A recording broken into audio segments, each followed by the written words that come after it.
બીજી વાત એ સમજવાની કે જૂની પેઢીની જવાબદારીમાં આવે છે કે નવી પેઢીને સંસ્કારિત કરવી. સંસ્કાર તમારે આપવા પડશે. સ્કૂલમાં બહુ ઓછા આપશે, કારણ કે સેક્યુલરિઝમ છે, બિન સાંપ્રદાયિકતા છે. બિન સાંપ્રદાયિકનો ખોટો અર્થ સમાજમાં પ્રવર્તે છે કે બિન સાંપ્રદાયિકતા એટલે કોઈ સંપ્રદાય નહીં. બિન સાંપ્રદાયિકતા એટલે સાચો અર્થ એ છે દરેક સંપ્રદાય, દરેક ધર્મ સાચા સારા છે, દરેકને સમાજને પ્રચાર પ્રસારનો સરખો અધિકાર છે અને દરેક ધર્મની પ્રતિષ્ઠા સરખી છે. એવી જે માન્યતા એ બિન સાંપ્રદાયિકતા છે. એટલે બિન સાંપ્રદાયિકતા એટલે નોટ નોબડી બટ એવરીબડી. કોઈ નહીં એવું નહીં, બધા. એ બિન સાંપ્રદાયિકતા કહેવાય.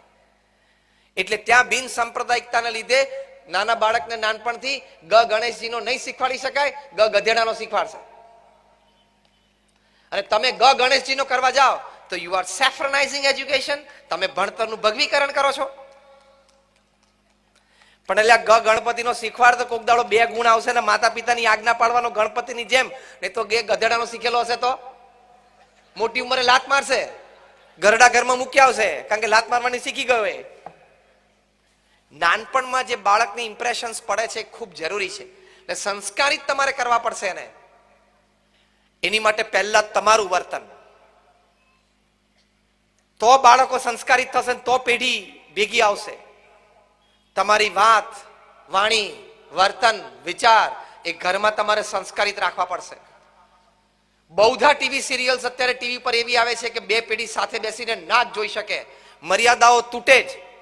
એક્સ્ટ્રા મેરિટલ રિલેશનશિપ્સ, લગ્નેતર સંબંધો બહુધા લોકો આ સિરિયલોમાંથી, ટીવીમાંથી જ શીખે છે કે આ શરૂ કરવા હોય તો શરૂઆત કેવી રીતે કરવી, ફેશિયલ એક્સપ્રેશન શરૂ કઈ રીતે કરવા, બોડી લેંગ્વેજ કેવી રીતે કરવી, અહીંથી શીખવા મળે છે. 2 પેઢી સાથે બેસીને તમે આ સિરિયલ્સ જુઓ, આ પિક્ચરો જુઓ, મર્યાદા તૂટી જશે, 2 પેઢી વચ્ચે અંતર વધી જ જશે. It is a fact. એટલે તમારે તમારા વાણી, વર્તન, વિચાર બરોબર રાખવા પડશે. એક પ્રસંગ એવો બનેલો, અમને શિબિરમાં જાણવા મળ્યું કે મા બાપા કીધું કે બેટા તારે ટીવી નહીં જોવાનું, તારે ટીવી નહીં જોવાનું.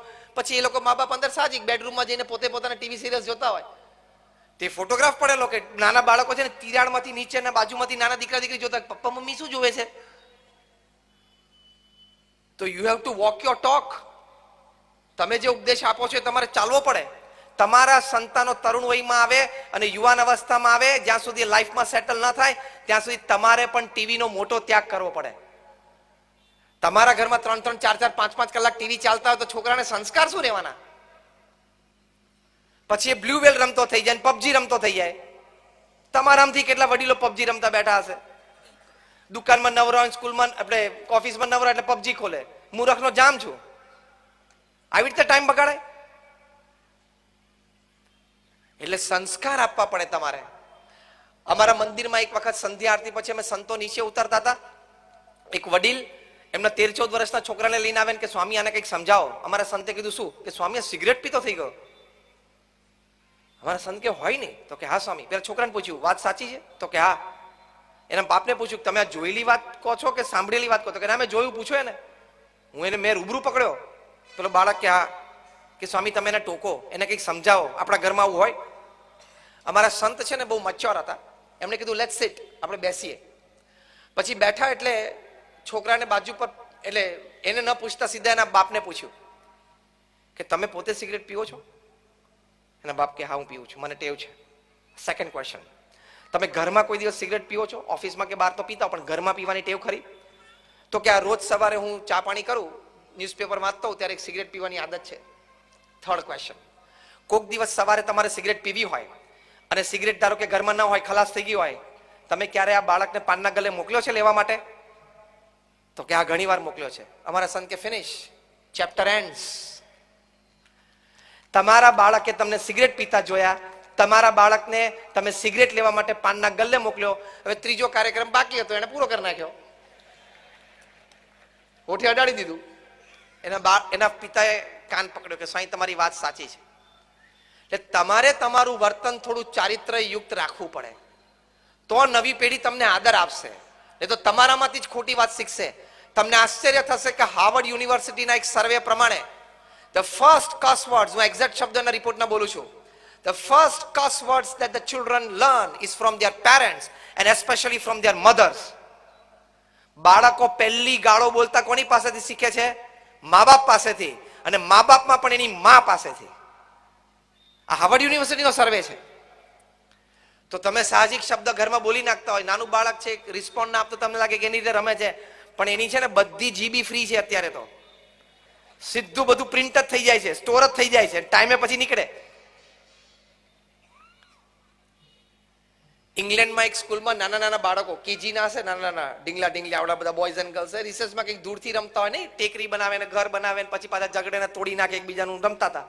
એમાં ઝઘડ્યા, તેના ટીચર છે ગેલેરીમાં ઉભા હતા ને દોડ્યા અને નાના નાના બાળક બાલિકાઓ બધાને છૂટા પાડ્યા કે what are you doing, what are you doing, તમે શું કરો છો? એક નાની છોકરી હતી આટલી 4 વર્ષની કે teacher we are playing dad and mom, કે અમે પપ્પા મમ્મી રમીએ છીએ. તો કે કેમ? આવી રીતે જે ઝઘડે છે ઘરે. એનાથી પેઢી વચ્ચેનું અંતર વધી જશે, કારણ કે એ નવી પેઢી તમને આદર નહીં આપે, તમારું સન્માન નહીં જાળવે, તમારા વચ્ચેનો વિવેક અને મર્યાદા છે બધું તૂટી જશે. તમારું વર્તન એવું હોય કે નવી પેઢીને તમારા પ્રત્યે આદર થાય. ભલે વિચારધારા તમારી જૂનવાણી રહી, તમે એન્ફોર્સ ના કરો નવી પેઢી ઉપર, પણ સંસ્કાર તો એન્ફોર્સ કરવા જ પડે. સંસ્કાર તો સંસ્કાર છે ને, સનાતન છે. કાર્ય કરવાની પદ્ધતિ પણ જૂની પેઢી ને નવી પેઢીની જુદી હોય. જૂની પેઢી અને નવી પેઢી દુકાને સાથે બેસતી હોય તો જૂની પેઢી એમ વિચારે પપ્પા કે હું રૂબરૂ જઈને ત્યાં મળી આવું, કે પપ્પા રૂબરૂ જવાની જરૂર નથી, વોટ્સએપ પર ફોટો પાડીને મોકલી દો એને કે આ પ્રોડક્ટ આવી છે. તો કે ના ના હું તો થેલી લઈને ત્યાં જઉં. ઓકે, કાર્ય કરવાની પદ્ધતિ પણ જુદી હોય, એ આપણે નવી પેઢી ઉપર એન્ફોર્સ ના કરીએ અને એની રીતે કામ કરવા દઈએ, પણ સંસ્કાર તો તમારે એને આપવા પડશે ને, એ તો સનાતન છે ને. 1996ની સાલમાં પ્રમુખ સ્વામી મહારાજ સાથે અમે અમેરિકા ગયેલા. ત્યાં ફેમિલી શિબિર હતી. ન્યુયોર્કમાં એક શિબિરમાં અમે સંતો સવારથી સાંજ સુધી 10-10 પરિવાર સાથે રહેતા. બાળકો સાથે બેસીએ ગ્રુપ ડિસ્કશનમાં, એલ્ડર્સ સાથે બેસીએ, ટીનેજર્સ યંગસ્ટર્સ સાથે બેસીએ. તો બાળકો સાથે અમે બેઠા ત્યારે એ લોકોને એક ફોર્મ ભરવાનું હતું. એ ફોર્મમાં 2 કોલમ હતી, what you like about your parents and what you don't like about your parents. માતા પિતા વિશે તમને શું ગમે છે અને શું નથી ગમતું. તો જે શું નથી ગમતું એની કોલમમાં જબરી બધી વાતો લખેલી 8-10 વર્ષના બાળકોએ. જો આ જનરેશન ગેપ ક્યાં વધી જાય છે, સંસ્કારનો સેતુ ન બંધાય તો જનરેશન ગેપ વધી જાય. એક 8 વર્ષના બાળકે લખેલું કે I don't like the way in which my parents treat my grandparents at home. જે રીતે મારા માતા પિતા ઘરમાં મારા દાદા દાદીને ટ્રીટમેન્ટ આપે છે ને, એ મને નથી ગમતું. 8 વર્ષના બાળકને ખબર પડે છે આ તમારી જનરેશન ગેપ વધારી દેશે. તમે પણ તમારા સંતાનોને સમય આપો. Quality and quantity time. Harvard યુનિવર્સિટીના એક સર્વે પ્રમાણે 8 વર્ષ સુધી હાર્વર્ડ યુનિવર્સિટી આ સર્વે કર્યો. દુનિયાના 110 દેશોમાં થયો, 1 લાખ પરિવારમાં થયો, across caste, creed, colour, religion, nationality. અને સર્વેનો મુખ્ય મુદ્દો શું હતો કે what according to you is the greatest joy upon this earth. તમારી દ્રષ્ટિએ પૃથ્વી પર સૌથી મોટો આનંદ શું છે? 67% પણ વધારે પરિવારજનોએ કહ્યું કે spending quality and quantity time with your near and dear ones whom you love, who love you is the greatest joy upon this earth.